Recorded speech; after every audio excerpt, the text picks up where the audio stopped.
أعوذ بالله من الشيطان الرجيم بسم الله الرحمن الرحيم السلام عليكم ورحمة الله وبركاته إن الحمد لله نحمده ونستعينه ونستغفره ونتوب إليه ونعوذ بالله من شرور أنفسنا وسيئات أعمالنا من يهده الله فلا مضل له ومن يضلل فلا هادي له أشهد أن لا إله إلا الله وحده لا شريك له وأشهد أن محمدا عبده ورسوله صلى الله عليه وعلى آله وأصحابه ومن تبعهم بإحسان إلى يوم الدين أما بعد إخواني وأخواتي في الله رحمكم الله أوصيكم ونفسي بتقوى الله فقد فاز المتقون. Para jamaah yang dimuliakan Allah Subhanahu wa taala, pada malam hari ini alhamdulillah kita dikumpulkan di majelis ilmu. Kita belajar tentang agama ini, yaitu agama Islam. Semoga dengan hadirnya kita di majelis ilmu ini kita mendapatkan ilmu yang bermanfaat, ilmu yang membuat kita menjadi orang-orang yang bertakwa kepada Allah Subhanahu wa taala. Di mana sebelum diutusnya Nabi Muhammad sallallahu alaihi wasallam, manusia-manusia yang hidup di muka bumi ini dalam keadaan rusak parah dari sisi akidah, dari sisi akhlak, ya, ibadah. Mereka menyimpang jauh dari ajaran para nabi-nabi yang telah diutus oleh Allah Subhanahu wa taala. Di bangsa Arab, ya, sudah menjadi orang-orang jahiliyah. Begitu juga hadirin sekalian ahli kitab, mereka juga banyak yang menyimpang, Yahudi maupun Nasrani. Mereka, tokoh-tokoh mereka menyimpangkan kitab-kitab suci mereka, baik itu kitab Taurat maupun kitab Injil, sehingga mereka jatuh dalam perbuatan kesyirikan-kesyirikan, menyembah berhala. Orang-orang Nasrani menganggap Isa adalah ibnullah, menganggap Allah itu punya anak, atau tiga Tuhan, satu sama dengan tiga, tiga sama dengan satu, Tuhan Bapa, Tuhan Ibu, Tuhan Anak. Begitu juga orang-orang Yahudi, mereka menganggap bahwasanya Uzair ibnullah, Uzair adalah anak Allah. Ta'ala Allahu amma yusyrikun. Maha suci Allah, maha tinggi Allah dari apa yang telah mereka syirikkan. Begitu juga masyarakat Arab, hadirin sekalian, sudah berubah. Mereka sudah menyimpang jauh dari ajarannya Nabi Ibrahim dan juga Nabi Ismail alaihissalam. Mereka menyembah berhala, mereka menyembah banyak Tuhan. Tidak hanya Tuhan yang satu yaitu Allah, tapi mereka juga menyembah Tuhan-Tuhan yang mereka bikin dari batu, diukir dengan tangan mereka sendiri. Kemudian mereka memohon, ya, dijadikan sebagai tawassul atau wasilah menuju Allah Subhanahu wa taala. Mereka juga mengagungkan tokoh-tokoh yang sudah mati, sehingga mereka membangun kuburan-kuburan, mendatangi, minta barokah. Itulah yang terjadi di masyarakat Arab, hadirin sekalian. Sehingga dengan rahmat Allah Subhanahu wa taala, Allah munculkan seorang nabi, nabi yang terakhir, yaitu Nabi Muhammad sallallahu alaihi wasallam. Karena keadaan bumi saat itu di timur maupun di barat sudah rusak. Di Persia, di India, mereka terpengaruh dengan filsafat-filsafat, yaitu teori-teori yang mereka bikin sendiri dengan akal-akal mereka tanpa adanya kitab suci dari Allah Subhanahu wa taala, sehingga mereka banyak tersesat. menyembah matahari, menyembah api, ya, menyembah binatang-binatang. Dan itulah yang terjadi di muka bumi ini. Makanya Rasulullah sallallahu alaihi wasallam mengatakan, "Innallaha nazara ila ahli al-ard." Sesungguhnya Allah Subhanahu wa taala melihat kepada penduduk bumi ini. Wa maqatahum, dan Allah murkah kepada mereka. Arabahum wa ajamahum, orang Arabnya maupun orang Ajam. Illa baqaya ahli kitab, kecuali sedikit dari ahli kitab yang masih berpegang teguh dengan kebenaran. Tapi tidak berpengaruh karena mereka takut juga diintimidasi, ditangkap, dibunuh, sehingga tidak pengaruh sama sekali. Hadirin sekalian, barulah kemudian diutus Nabi Muhammad sallallahu alaihi wasallam, ya, membawa risalah dari Allah Subhanahu wa taala. Intinya pertama mengajak ibadah kepada Allah, kembali ke jalan yang benar, bahwa Allah lah yang berhak disembah. Ya, la ilaha illallah, tidak ada Tuhan yang berhak disembah secara benar kecuali Allah Subhanahu wa taala. Selain Allah makhluk, ya, tidak layak untuk disembah. Tentunya Nabi menghadapi luar biasa tantangan-tantangan, banyak sekali keyakinan-keyakinan, kelompok-kelompok agama. Hadirin sekalian, itu yang dihadapi oleh Nabi.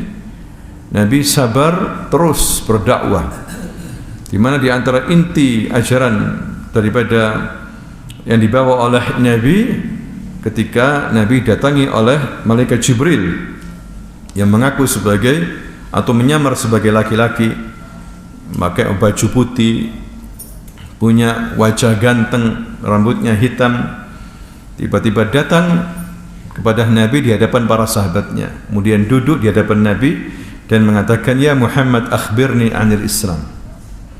Kabarkan kepadaku tentang apa? Islam ini. Maka Nabi menjawab, "Al-Islamu an tashhada an la ilaha illallah wa anna Muhammadan Rasulullah."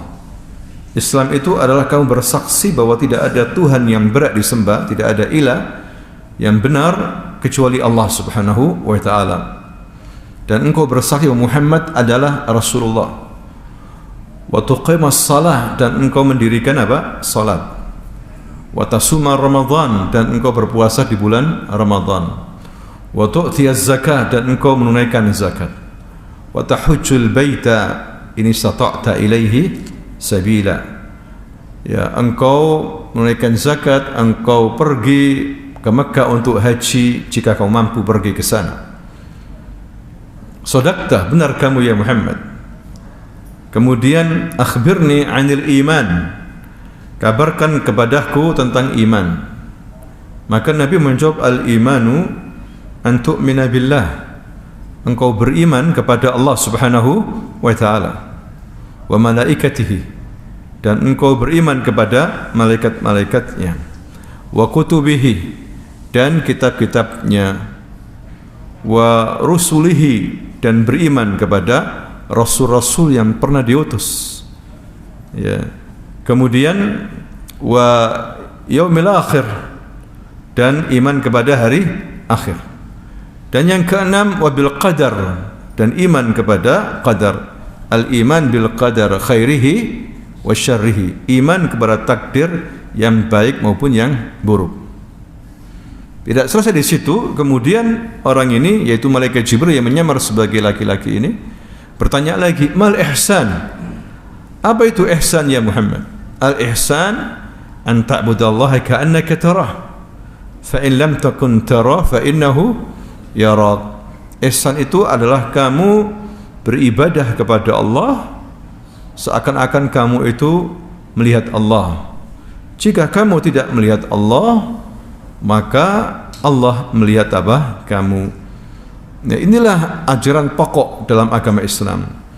Kita harus menjalankan dan mengimani rukun Islam, kemudian rukun apa? Iman dan ihsan. Dan ini merupakan tingkatan agama. Ya, tingkatan agama seorang menjadi muslim, menjalankan rukun Islam itu.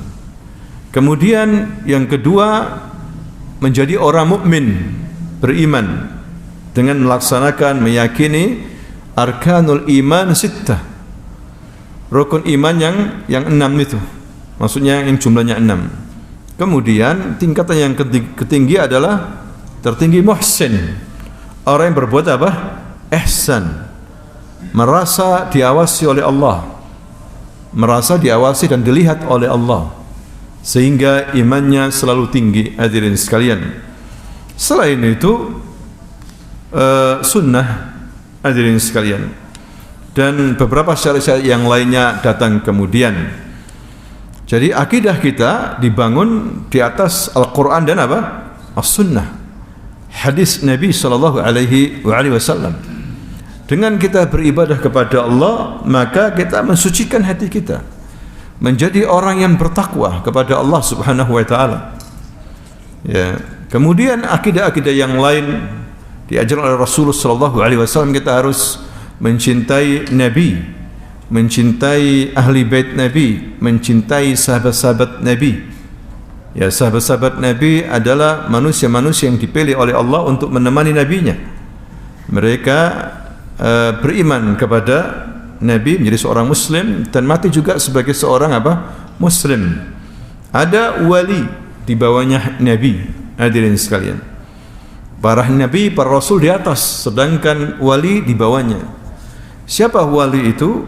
Orang yang beriman dan bertakwa. Itulah wali-wali Allah yang banyak ibadahnya. Ya, kemudian setelah wafatnya Rasulullah sallallahu alaihi wasallam, banyak orang menyimpang, jauh dari Quran dan hadis. Mereka membuat kelompok-kelompok, menamakan kelompok-kelompok, ya, sehingga dikatakan kelompok apa? Ahli bid'ah wad dhalal.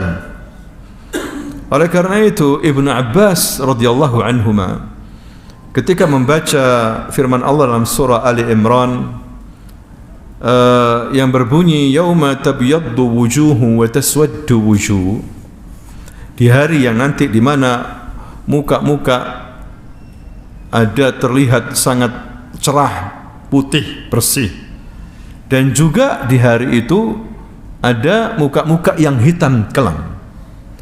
Maka Abdullah ibnu Abbas mengatakan, orang-orang yang berwajah putih bersih hum ahlus sunnah wal jamaah, mereka lah ahlus sunnah wal jamaah.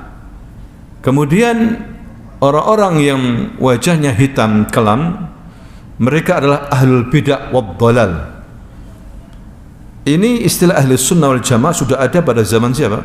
Sahabat, yaitu Ibnu Abbas radhiyallahu anhu, sahabat Nabi. Hadirin sekalian, bukan pada zamannya Ibnu Taimiyah, bukan zamannya Abul Hasan al-Ash'ari, bukan Ash'ariyah, sudah ada sejak zaman apa? Sahabat. Ini juga hadirin sekalian untuk supaya membedakan antara ahlul bidah wad dhalal dengan ahlus sunnah wal jamaah. Ahlus sunnah wal jamaah ya prinsipnya membangun akidahnya dengan Quran dan apa? Hadis, dengan ilmu. Ciri ahlus sunnah wal jamaah ini seperti apa? Kitab, isinya dalil Quran dan hadis. Ahli bidah wad dhalal, mereka ahli bidah wad dhalal mengambil bukan dari kitab, bukan dari Quran, bukan dari sunnah, tapi mengambil dari pemikir Islami, ya kan gitu ya, pemikiran teori-teori dari filsafat, ya, tidak mengambil dari Quran dan hadis. Ya, seperti apa? Walaupun pintar ngomong tapi tidak ada isinya. Seperti tabel itu apa? Genderang, ya, besar, bunyinya nyaring, tidak ada isinya. Kalau ahlus sunnah seperti apa? Kitab, ya, jadi dia berbicara, berhujjah dengan Quran dan apa? Hadis Nabi sallallahu alaihi wasallam. Nah, hadirin sekalian, terdapat suatu kelompok, hadirin sekalian, mungkin banyak di masyarakat kita ini tidak tahu. Mereka menyangka bahwa kelompok ini kelompok yang suka membersihkan diri, hatinya bersih, ya. Kemudian orang-orang yang hijrah, orang-orang yang mensucikan hatinya, orang-orang yang banyak ibadah, tetapi sebetulnya mereka banyak menyimpang dari ajaran yang benar. Karena apa? Karena melampaui batas dalam masalah agama dan bodoh dalam masalah agama. Itu sudah muncul pada abad yang kedua, pada zaman tabi'in, yaitu pada zaman Abul Hasan atau Al-Hasan Al-Basri, seorang ulama Ahlus Sunnah wal Jamaah. Banyak orang murid-muridnya terutama menginginkan seperti dia, itu taat beragama, zuhud, mencintai Allah. Ini hal yang terpuji, enggak ada masalah. Dalam istilah Al-Quran disebut dengan tazkiyatun nufus, mensucikan apa? Diri, mensucikan jiwa. Sebagaimana ini adalah tugasnya Nabi. Huwallazi ba'atsa fil ummiyina rasulan minhum yatlu 'alaihim ayatihi wa yuzakkihim wa yu'allimuhumul kitaba wal hikmah wa in kanu min qablu la fi dhalalin mubin. Qad aflaha man zakkaha wa qad khaba man dassaha. Kalimat tazkiyah ada dalam Al-Quran, sehingga Ahlus Sunnah memakai ini dengan sebagai pelajaran tazkiyatun nufus. Orang berbuat zuhud, ya, itu baik, akhlak yang terpuji. Dalam Al-Quran banyak diceritakan bahwa kita hidup dunia ini sesaat, kita akan tinggalkan dunia ini. Disuruh kita zuhud, jangan sampai tergoda dengan dunia, akhirnya ibadahnya lupa. Mengumpulkan uang, lupa hisab, enggak peduli. Mengumpulkan uang dari harta yang haram pun enggak peduli, lupa hisab. Padahal akhirat itu harus lebih diutamakan. Bukan sama, karena Allah mengatakan wal akhiratu khairu wa abqa. Akhirat itu lebih baik dan lebih apa? Kekal. Sebagaimana banyak ayat Allah berfirman di dalam surah Ali Imran ayat 185, wa mal hayatud dunya illa mata'ul ghurur. Dan tidaklah kehidupan dunia ini kecuali apa? Kenikmatan yang menipu. Ya, maka dunia bagi orang beriman ini kesempatan untuk beramal saleh, bukan bersenang-senang mengejar dunia sebanyak-banyaknya. Hadirin sekalian, nah ini banyak ayat-ayat seperti ini. Zuhud itu bagus, sebagaimana Nabi juga bersabda, izhad fima indallah yuhibbukallah wazhad fima indan nas yuhibbukan nas. Zuhudlah kamu kepada Allah, maka Allah akan mencintai kamu. Zuhudlah kepada manusia, maka manusia akan mencintai apa? Kamu. Zuhud kepada manusia apa? Ya, tidak mengharapkan apa yang ada pada manusia, tidak iri hati dengan yang ada pada manusia. Manusia mau kaya, kayak mau banyak uang, dia tidak peduli. Ya, karena dia sudah mengatakan bahwa ini dunia secukupnya sudah. Yang penting dapat makan, dapat minum. Maka orang seperti ini dicintai oleh manusia. Hadirin sekalian, itu hal yang wajar. Ya, itu bukan itu permasalahannya. Jadi yang dipermasalahannya terlalu berlebihan. Ya, mereka ini sampai dalam hal akidah. Masalah akidah misalnya, awalnya mereka hanya ingin zuhud saja. Tapi kelamaan mereka mengambil teori-teori filsafat dari Yunani, dari orang-orang kafir, dari agama Buddha yang masuk negeri Irak waktu itu, sehingga mereka meninggalkan Quran dan Sunnah. Apa yang terjadi misalnya dalam hal akidah? Mereka dengan akidah al-hulul menyatakan bahwasanya yang ada ini juga adalah Allah. Ya, pada diri manusia ada Allah, pada diri binatang itu Allah. Allah menyatu dengan apa? Manusia. Seperti itu. Ini akidahnya Al-Hallaj, tokoh sufi.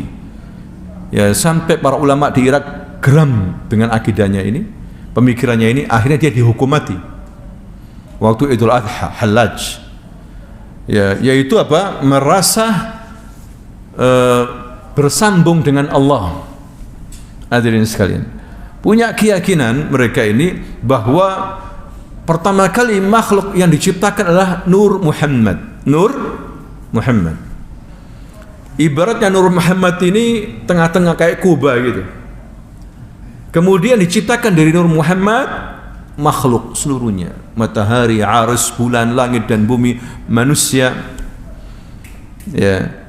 Begitu juga keyakinan-keyakinan, ujung-ujungnya menghalalkan segala cara, mengatakan bahwa agama itu semuanya sama. Karena semua agama-agama tercipta dari Nur Muhammad, Yahudi, Nasrani, Islam, Buddha, Majusi, dari semuanya Nur Muhammad, ya sama. Ujung-ujungnya semua agama baik dan sama.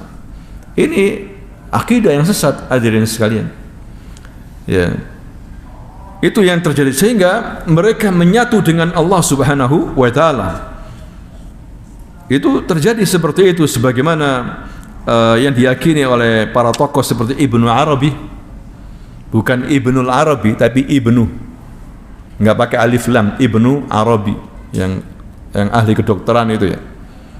Ya, tapi kalau akidahnya seperti ini, ya buat apa kita dalam bersikap para ilmuwan Islam, hadirin sekalian, mengaku muslim, sama kita menyikapi dengan ilmuwan barat. Kalau ilmuwan Islam itu, ilmuwan itu akidahnya rusak, ya sama, ya sangat disayangkan sekali, kecuali kalau akidahnya benar. Kemudian yang berkata seperti ini adalah Ibnu Sab'in dan yang lainnya. Ini penyimpangan dalam hal akidah. Kemudian tentang Rasul sallallahu alaihi wasallam, mereka mengatakan, hadirin sekalian, bahwa Rasul ini tidak sama dengan mereka, tidak sampai derajatnya mereka, tokoh-tokoh sufi. Kenapa? Karena Nabi itu mengajarkan yang zahir, salat, haji, puasa, itu ilmu zahir, ilmunya orang awam, bagi orang awam. Sedangkan mereka ilmu batin. Bayangkan, ilmu apa? Batin. Ya, dikatakan oleh Bustami, seorang tokoh sufi, bahwa para nabi itu ibaratnya berdiri di pinggiran pantai, kita sudah menyelam lautan. Bayangkan, ya, mereka bisa melihat alam gaib. Alam apa? Gaib, bisa menerawang, menembus awan-awan, matahari, bintang. Nabi tidak bisa. Ya, ini keyakinan, hadirin sekalian, tokoh-tokoh. Sampai sekarang ini kelompok mereka berkembang di seluruh dunia. Ya. Jadi kalau ada masih pakai sholat, pakai puasa Ramadan, melaksanakan seperti itu ibadahnya orang awam. Menurut mereka ibadahnya orang apa? Awam. Belum sampai tingkat tinggi. Ya. Itu diantara akidah mereka, hadirin sekalian. Sampai mereka meyakini bahwasanya apa? Mereka menyatu dengan Allah Subhanahu wa taala. Makanya mereka mengatakan bahwasanya Fir'aun adalah manusia yang bertauhid. Ya, begitu juga iblis, manusia yang bertauhid. Kenapa? Karena iblis tidak mau sujud kepada manusia. Bayangkan, sampai pernyataan mereka seperti itu. Padahal dinyatakan bahwa iblis termasuk orang apa? Kafir. Tapi mereka ingin punya syariat sendiri. Mereka tidak menganggap ini syariat kita ini.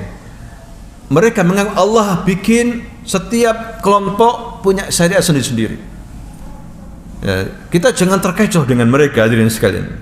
Seakan-akan mereka membersihkan diri, seakan-akan mereka itu orang yang ahli agama. Padahal mereka syariatnya berbeda. Ini yang harus kita pahami di sini. Jadi mereka juga mengatakan bahwa Fir'aun adalah orang yang betul-betul pandai dan orang-orang yang termasuk yang paling bertauhid. Karena dia pernah mengatakan, "Ana rabbukumul a'la." Fir'aun mengatakan apa? "Ana rabbukumul a'la." Aku adalah Tuhan kalian yang paling tinggi. Itulah hakikat kebenaran, kata tokoh sufi. Kenapa? Karena setiap makhluk itu ada wujud Allah.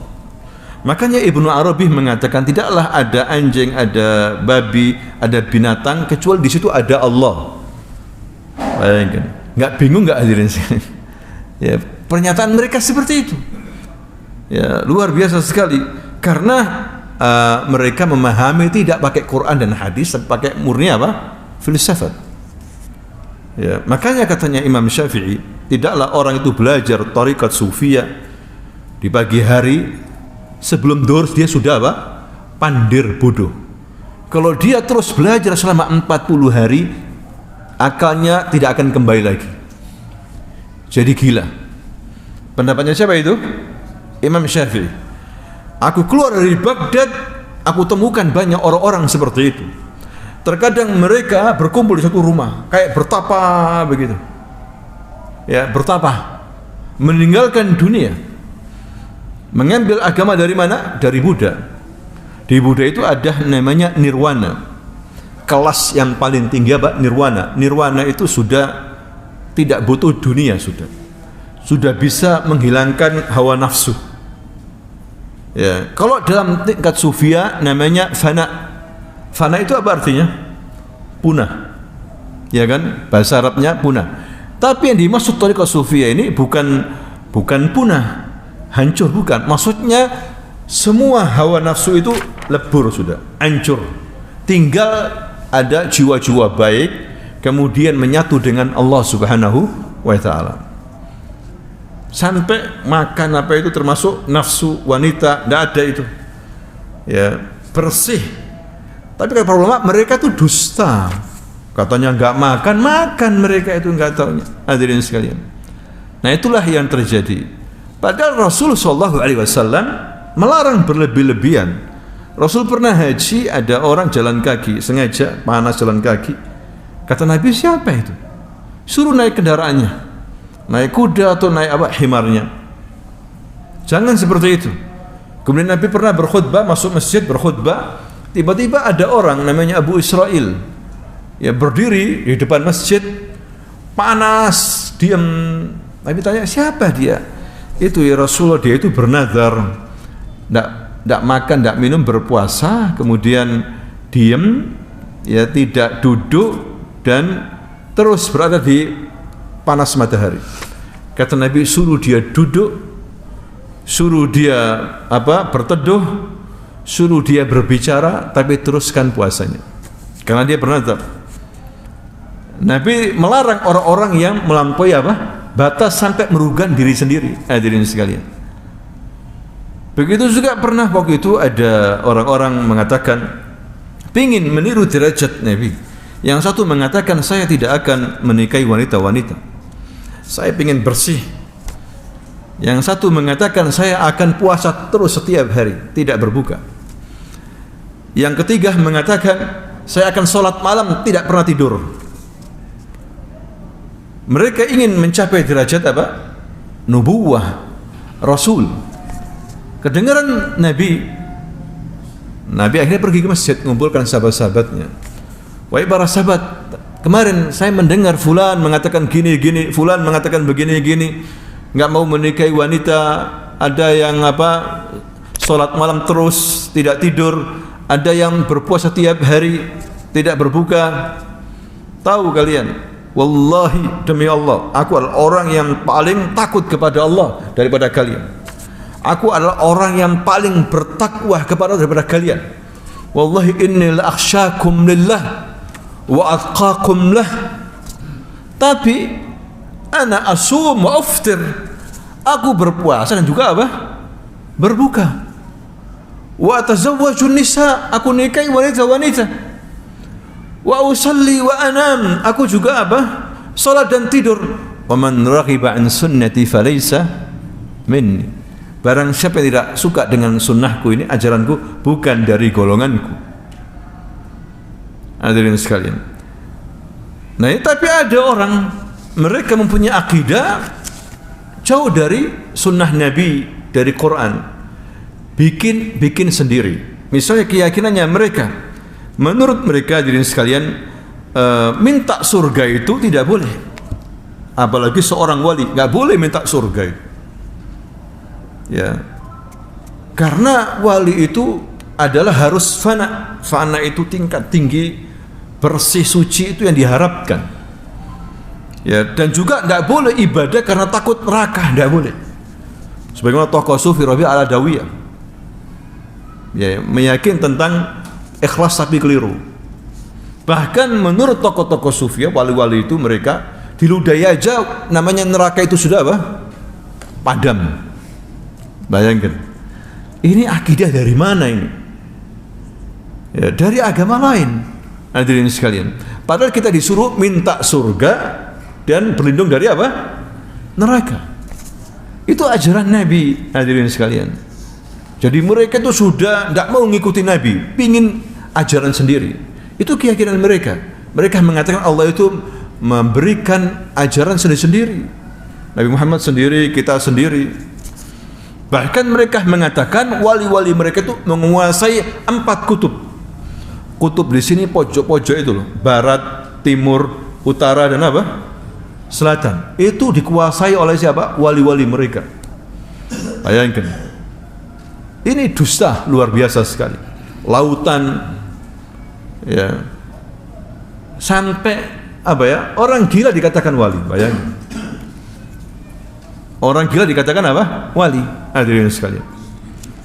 Ya, dukun ya enggak sekolah, ya didatangi sama yang pinter-pinter. Ini sudah kebalik. Ya. Nah ini ya akidah yang rusak, hadirin sekalian. Mereka mengatakan mengetahui yang gaib, bisa menerawang ya sampai luar angkasa. Kemudian diceritakan kepada murid-muridnya. Apa yang terjadi? Muridnya akan mengkultuskan dan mewajibkan muridnya untuk mengkultuskan dia. Waduh, ini kiai bukan sembarangan ini. Dulu kan pernah kita dengar ya, kiai ini Jumatannya di Mekah. Sebelum apa? Sebelum asar udah di rumah, bayangkan. Ternyata di rumah gak Jumatan memang. Hadirin sekalian. Cuma murid-muridnya besar-besarkan. Ini kalau Jumatan di Mekah, tiap Jumat di Mekah Jumatan. Bayangkan, mungkin rohnya atau apa. Itu keyakinannya mereka. Itu bukan perkataan bohong itu. Itu benar dikatakan oleh murid-muridnya, tokoh-tokoh sufi ini. Jumatannya di mana? Di Mekah. Padahal dia di rumah, di kamar, tidak mau Jumatan, tidak mau sholat, karena sholat itu ibadahnya orang awam. Bayangkan. Nah itu tentang mereka, hadirin sekalian. Bahkan apa namanya, mereka mengatakan, tokoh-tokoh mereka, bahwa seperti Bustami, ya, kemudian juga mereka mengatakan, hadirin sekalian, mereka ini ketika memasuki neraka, bagi mereka lebih lezat daripada mereka memasuki apa? Surga. Jadi bingung ilmu filsafat ini. Ini yang merusak, hadirin sekalian. Ya, bukan dari apa namanya akidah yang benar. Itu tersebar di masyarakat sampai sekarang ini. Ada wali, ya saya mendengar ini di sekarang ini di video wali apa gitu ya, wali Kalijaga. Katanya mereka bahwa dia di kali itu 20 tahun. Bertapa di mana? Di kali 20 tahun, bayangkan. Tidak makan, tidak minum. Anda percaya dengan kisah seperti ini? Hadirin sekalian. Terus kalau dia bertapa, dia kan nggak sholat berarti. Ya kan? Ini syariatnya siapa seperti ini? Kisah kemudian dikisahkan pada orang-orang awam. Ya, percaya akhirnya. Nah ini bertentangan dengan akidah Islam, hadirin sekalian. Jadi mereka itu tidak mau sholat, tidak mau zakat, tidak mau haji. Ya, mereka punya syariat khusus, sehingga kalau ini dilakukan, ini adalah orang-orang awam. Sedangkan tokoh-tokoh mereka, wali-wali mereka ini khususul khusus, khawas, orang-orang apa? Khusus, sudah tingkat tinggi. Ya, membagi manusia awam, syariat dan apa? Ma'rifat. Ya, ini bukan dari ajaran Nabi SAW, hadirin sekalian. Tapi itulah yang terjadi.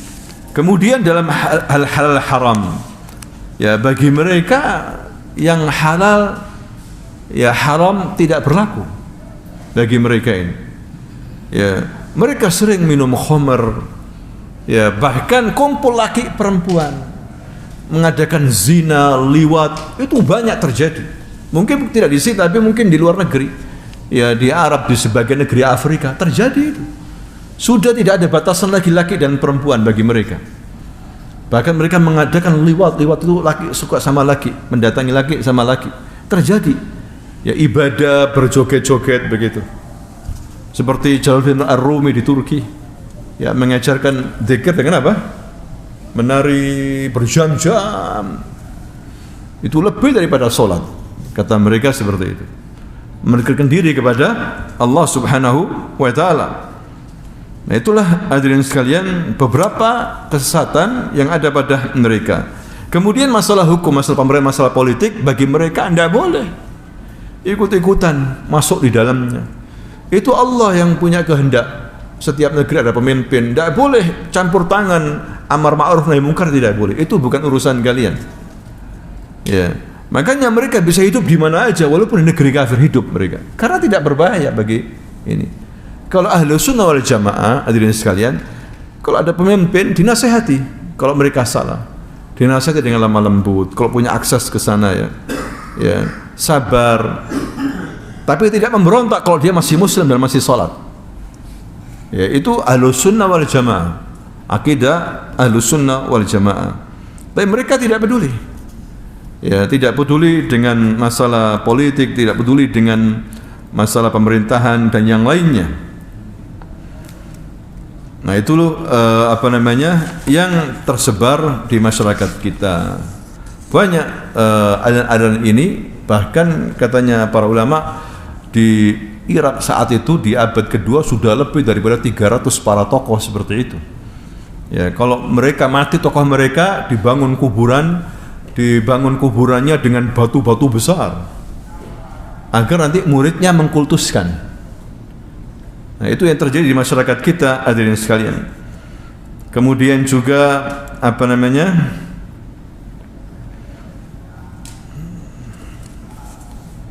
tentunya ini adalah tidak boleh. Nabi juga pernah mengatakan, la tatruni kama atatina Nasara Isa bin Maryam. Jangan kalian melampaui batas terhadapku sebagaimana melampaui batasnya siapa? Orang Nasrani dan orang Yahudi. Orang Nasrani melampaui batas tentang Nabi Isa. Mereka mengatakan Isa ibnullah. Isa anak apa? Tuhan. Katakan aku ini Abdullah dan Rasulnya, cukup, kata Nabi. Nabi aja ketika dipanggil oleh beberapa tamu-tamu datang di akhir kehidupan Nabi waktu sakit, Nabi dipanggil ya Sayyidina wa ibnu Sayyidina wa ya khairuna wa ya ibnu khairina. Wahai pemimpin kami, Tuhan kami, anak daripada pemimpin kami. Wahai orang yang terbaik di antara kami, anak daripada orang yang terbaik di antara kami. Nabi marah. Jangan kalian seperti itu, jangan dikuasai setan kalian. Ya, cukup katakan aku ini Abdullah dan Rasulnya. Jangan berlebihan memujiku, ya, membuat syair-syair berlebihan sampai Nabi itu seperti Tuhan. Nabi yang bisa menghilangkan mudarat, bisa mendatangkan kemudahan. Ya, ini terlalu hulu, melampaui batas. Nabi mengatakan, fa inna ahlaka man kana qablakum al-ghulu. Hancurnya orang-orang sebelum kalian itu apa? Karena melampaui batas. Ya, Nabi nya nggak boleh, apalagi selain Nabi. Hadirin sekalian, apalagi selain apa? Nabi. Melampaui batas terhadap Nabi tidak boleh, apalagi selain Nabi. Kalau mereka tokoh-tokohnya melebihi Nabi. Melebihi apa? Nabi. Hadirin sekalian, bisa melihat alam gaib, bisa melihat kalau Nabi datang ini sekarang ini, sampai ngomong seperti itu. Ada nggak tokoh seperti itu? Banyak. Ya, ketika baca selawat, ntar Nabi datang ini. Dusta, hadirin sekalian. Bahkan ada yang menyalami Nabi. Ya, ketika umrah di masjid, saya waktu malam tiba-tiba Nabi bangun dari kuburannya ngasih salam. Titip umatku ya, katanya. Cerita ke pesantrennya, tambah muridnya tambah luar biasa mengkultuskan. Perkataan dusta, cerita dusta seperti ini tidak boleh berlebihan, hadirin sekalian. Nabi sudah meninggal dunia. Ya, kita disuruh untuk mengikuti apa? Sunnahnya, syariatnya. Sisi lain ada orang beribadah berlebihan, sisi lain meremehkan. Makanya Ahlussunnah tengah-tengah, tidak berlebihan, tidak apa? Meremehkan. Orang-orang liberal meremehkan ya agama ini. Dianggap seperti apa agama ini? Ya, sedangkan ada orang yang ahli ibadah terlalu apa? Berlebihan, tidak boleh. Ya, Ahlussunnah tengah-tengah. Di antara orang yang berlebihan dan orang apa? Meremehkan, ahli wasat. Nah, itulah yang terjadi hadirin sekalian tentang sejarah beberapa kelompok-kelompok yang banyak dalam agama Islam ini. Intinya kita disuruh untuk mengikuti ajaran Nabi. Ittabi'u wa la tattabi'u. Ikuti aja ajaran Nabi ini. Jangan Anda menambah-nambah lagi karena sudah sempurna agama ini. Lihat orang-orang yang menambah, membikin-bikin, akhirnya mereka jatuh dalam kesesatan, perbuatan bid'ah dan khurafat. Ya, banyak sekali sekte-sekte, ada Qadiriyah, ada Rifa'iyah, ada Saziliyah, ada Badawiyah, ada Naqsyabandiyah, ada Tijaniyah, banyak sekali. Setiap golongan bikin dzikir-dzikir khusus. Bukan ngambil dari dzikir dari Quran hadis. Mereka punya dzikir-dzikir khusus. Katanya itu lebih baik, lebih apa? Jos begitu. Daripada dari hadis. Nah, itulah mudah-mudahan segini wawasan, mudah-mudahan bermanfaat hadirin sekalian supaya kita kembali kepada Quran dan apa? Hadis. Subhanakallahumma wa bihamdika asyhadu an la ilaha illa anta astaghfiruka wa atubu ilaik. Assalamualaikum warahmatullahi wabarakatuh.